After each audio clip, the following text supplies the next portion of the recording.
muchísimas felicidades por este trabajo. Gracias, realmente inspira, ¿no? Inspira para poder hacer trabajo de campo que a veces es muy desilusionante en algunos aspectos.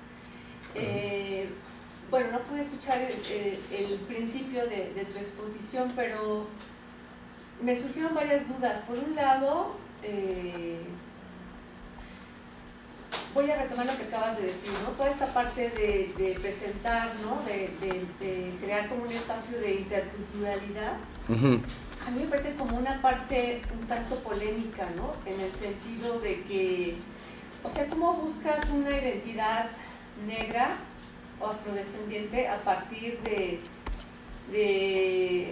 algo que me parece que puede ser un tanto esencialista, ¿no? De personas que viven en el continente africano, cuando estas identidades ya en nuestro continente, ¿no? En América, pues realmente son un producto de una mezcla.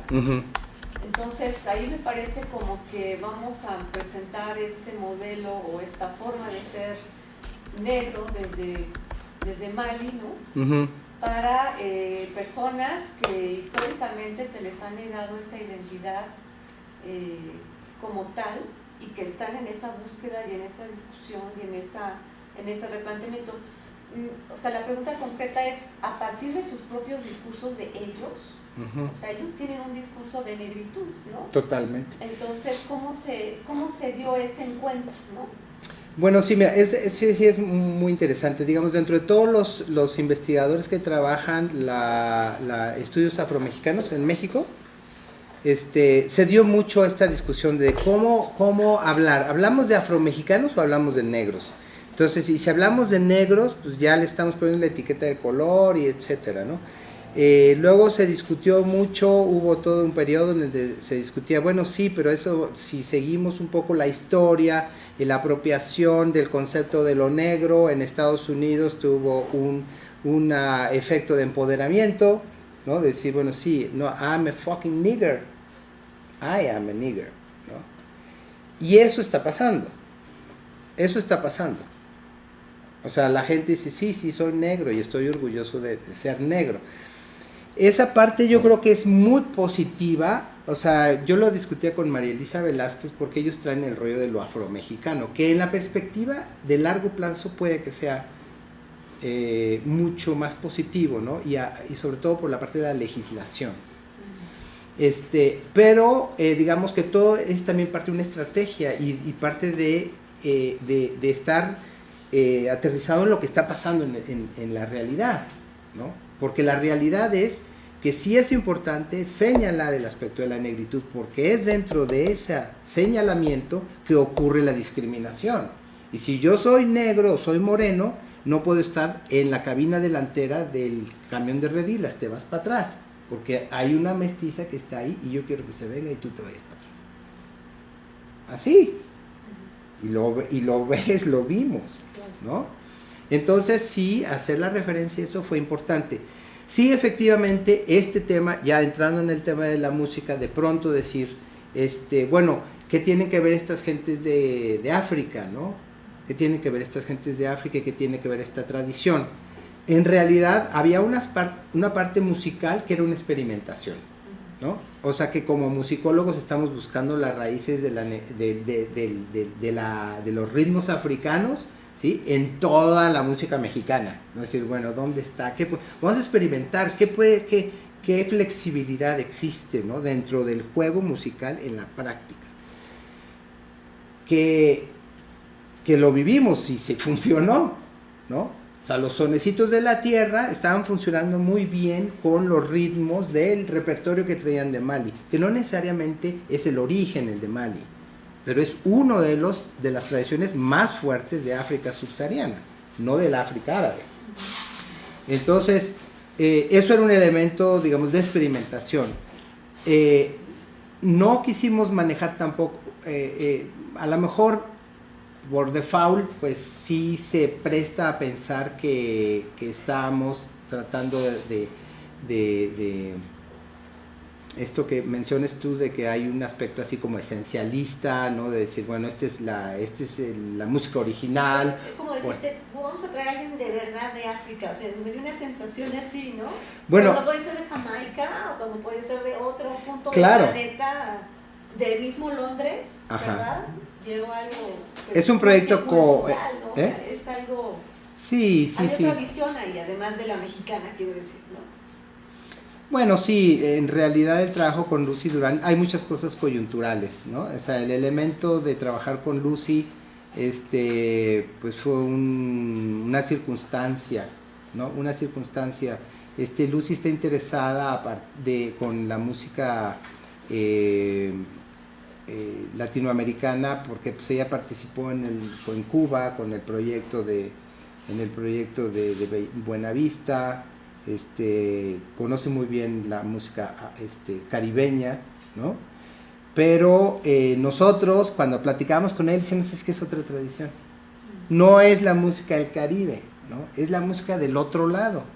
Entonces cuando le dijimos que bueno, que está la tradición de la marimba oaxaqueña, la marimba, la empezamos a asociar en reuniones que tuvimos con la música de Colombia, de Colombia del Pacífico, que se parece muchísimo, y que buena parte de la población negra que está en esa zona es del tráfico y del tránsito de población negra desde el Pacífico, no desde el Caribe, ¿no? Entonces, pues fue un poco, pues, incidental, yo creo, ¿no? O accidental, el que hubiéramos escogido músicos tradicionales, sí, pero de la zona de Mali, porque pues es lo que ella ha trabajado, ¿no? Y nosotros queríamos pues un poco como experimentar con este otro aspecto de la música mexicana del sur, que no es la música caribeña, ni que son las cumbias, ni que son los boleros, ni que son pues la música de son, montún, en fin, ¿no? Que es otra onda. Entonces, pues sí, fue un poco una licencia, ¿no? Que nos dimos, no teníamos una agenda particular, pero sí el peligro de esencializar un poco, ¿no? Sí. Pero entiendo tu preocupación. No, bueno, pues es algo que están haciendo, ¿no? Claro. Pero yo creo que, o sea, de alguna manera, por ejemplo, con todo esto de la negritud, una experiencia que fue muy bonita en cuanto a poder abiertamente hablar de lo negro. Cuando estábamos llegando a Pinotepa, llegamos con Lázana y le decimos, no, pues es que aquí hay población negra, etc. Entonces dice, no, aquí no hay negros, aquí no hay negros. Entonces llegamos al Ciruelo y eran más morenos. En medida que nos concentrábamos a un pueblo, ¿no?, donde la comunidad era mayoritariamente negra, pues eran más morenos, ¿no? Entonces, no. Y así fuimos como a 3 pueblos y de repente llegamos a un lugar, aquí sí vas a ver. Entonces, de repente empieza, ese es mi primo, dice, es del mismo color que yo, y va y lo saluda, ¿no? Y entonces fue algo como, se rompió totalmente, ¿no?, la barrera de la corrección política de cómo poder hablar y cómo designar, ¿no? Que cuando él mismo estaba siendo muy natural con respecto a eso. Eso es una experiencia que para mí fue muy significativa, para mí, en mi experiencia personal, sobre cómo referirme, ¿no?, a ese conflicto a la autoidentificación, a la identificación. Que creo que todos lo tenemos de alguna manera, porque precisamente como ha sido invisibilizada esa realidad, nosotros no estamos acostumbrados, ¿no? Entonces la visibilización deliberada y hablada, pues es muy positivo, muy positivo. Y bueno, sí entiendo también el hecho de que la cultura afromexicana es una cultura mesticísima, muy mestiza, o sea, O sea, la población, una cosa que sí es muy importante, es de que esa zona es una zona como lo que llamó Aguirre Beltrán de refugio en realidad históricamente, por los corredores de comunicación de Acapulco para abajo era el terreno de los piratas, no había control de la economía, era una economía informal, ¿sí? En cuanto se refiere a puertos controlados por el Imperio Español.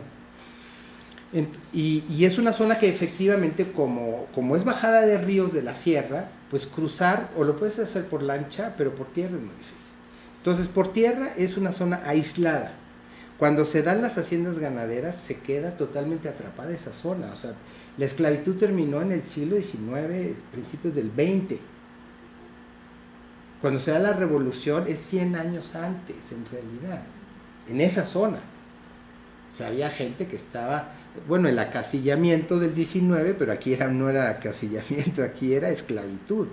Entonces, la historia política de los pueblos negros es muy reciente, el sentido de organización política, de entidad, tener una entidad política, es reciente. El aspecto, digamos, de organización social y política está dibujado en la tradición de cofradías. Eso sí, ¿no? Ahí sí puedes decir que hay una organización política que estaba permitida dentro de las poblaciones que estaban metidas en las haciendas. Se podían tener sus cofradías, en fin. Pero organización política como pueblo es muy reciente. Y eso sí, de repente darse uno cuenta de eso. Y al mismo tiempo son aprendizajes que ellos están haciendo de los pueblos indígenas. Entonces ellos saben que los amuzgos, que los mixtecos, ¿no?, que los triquis tienen muchísima experiencia política. Imitan sus formas de organización, ¿no? Entonces, y claro, en la parte de la mezcla también, ¿no? Siempre hay la relación y el prejuicio, ¿no?, hacia lo indio y hacia lo negro, ¿no? Los indios diciendo que los negros son huevones, ¿sí?, y los negros diciendo que no son gente de razón, ¿no? Entonces, y es así, o sea, está a flor, el conflicto está a flor, ¿no? ¿Sí? Y ves poblaciones donde pues, sí resulta que en todas las familias hay en algún momento, ¿no?, esa mezcla, y entonces pues puedes ver, o sea, es muy impresionante. A mí me impresionó mucho estando en Pinotepa bastante tiempo, empezar a acostumbrarme a las fisonomías de la gente y empezar a poder distinguir, ¿no?, los rasgos de cada uno y poder ver en los rasgos la historia de la mezcla. Increíble, o sea, precioso. De verdad veías así con transparencia la historia de México por la diversidad, ¿no?, y la población blanca también o ranchera. Entonces pues sí, no sé. ¿Alguien más tiene algún comentario, alguna pregunta? Aprovechen. Bueno, yo comentaría algo más.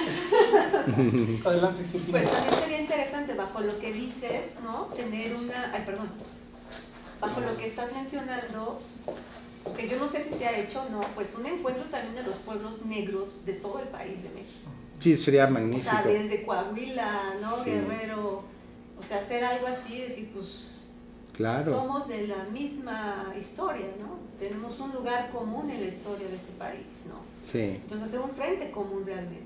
Entonces, no sé allí... No, yo creo que, digamos, ahí la UNAM ha tenido un papel, la UNAM ha tenido un papel muy, el proyecto del VALC, de Nación Multicultural, en particular, en el caso de la población negra, ha sido muy esencial, con Nemesio. Nemesio Rodríguez. Sí, o sea, hay mucha gente que no le cae bien Nemesio y todo, pero ha hecho un trabajo muy importante en la capacitación y en la dirección un poco, el acompañamiento para lograr que se hiciera el censo y que el censo de 2020 esté ya preparado para contar a la población afromexicana bajo la modalidad de autoadscripción, ¿no? Que se hizo el muestreo, pero una cosa es la muestra y ahora el censo. Eso va a permitir forzar o empujar la legislación para el reconocimiento étnico. Pues ya sabemos cuántos son, dónde están, ¿no? Y se autoadscriben culturalmente con una identidad como tal. Entonces eso ya es un salto que es factible, vamos, ¿no? O sea, ya no es un acto político de alguien que se le ocurrió decir, no, o sea, ya hay elementos de la realidad, de los números, de datos que permiten crear una ley que apoye esa visibilización a través de los programas de financiamiento, ¿no? Diversos. Ahora, también es cierto que ese proceso se inicia en un momento de la historia de México donde la política social está a la baja. Entonces, de por sí ya no hay nada, ¿no?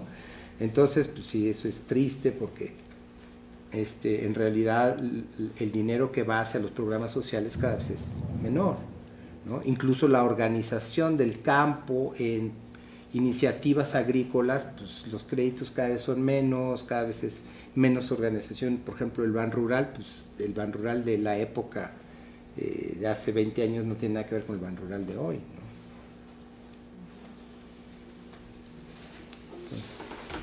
¿no?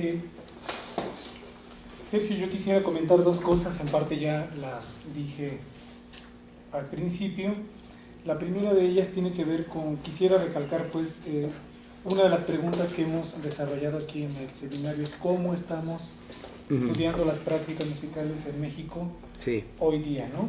Me parece que es importante subrayar que justamente este tipo de investigación, acción que se materializa, digamos, en el video que nos presentas, pues corresponde efectivamente a una manera, ¿no? de estudiar las prácticas musicales, en este caso tradicionales de nuestro país, y creo que obedece a una forma muy singular, ciertamente no la única, pero sí importante de aproximarnos a una realidad musical o a una sociedad muy específica a partir del estudio de sus prácticas musicales, ¿no? Como tú lo señalaste, me parece que es muy claro, como lo expusiste, como se formuló el proyecto de los talleres, a partir de estos tres ejes, ¿no? Rescate, preservación y fomentar, digamos, la creatividad musical. Me parece que, insisto, esa es una manera particular de investigar las músicas, en este caso tradicionales de nuestro país, y creo que obedece o tiene que ver con una de las preguntas que nos ha guiado en este seminario, ¿no? ¿Cómo estamos investigando las prácticas musicales o cómo estamos investigando sociedades o grupos sociales específicos a través del estudio de sus prácticas musicales, ¿no? Por otro lado, pues yo quisiera subrayar lo que decía al principio y que tú lo comentaste también, el asunto de la producción audiovisual. Creo que este tipo de modalidades de presentación de resultados de investigación también corresponde, ¿no? o tiene que ver en parte con la primera pregunta, cómo estamos estudiando y cómo estamos comunicando ese conocimiento o esa experiencia que generamos a partir de la praxis, ¿no? Yo creo que la producción audiovisual cada día cobra más fuerza, como lo comentábamos. Sin embargo, creo que sí es importante que se insista por todos los frentes y por todos los medios, justamente la importancia que cobra la documentación y la divulgación del conocimiento vía estos formatos que se traducen ciertamente en una suerte de democratización, es decir, más otros públicos tienen un acceso más rápido y más directo a eso que generamos a partir de nuestras distintas praxis de investigación, ¿no? Además, como lo comenté también al principio, creo que es importante señalar, ¿no? Aquí todos trabajamos alguna tesis, sea de licenciatura, de maestría o de doctorado, o desarrollamos proyectos de investigación ya como profesores adscritos a una institución. Creo que cobrar conciencia de la utilidad de las plataformas web, como lo que tú nos muestras ahora en somosnegrosdelacosta.org, Me parece que es importante que cobremos conciencia de ese tipo de salidas, una vez más, para democratizar el conocimiento, ¿no?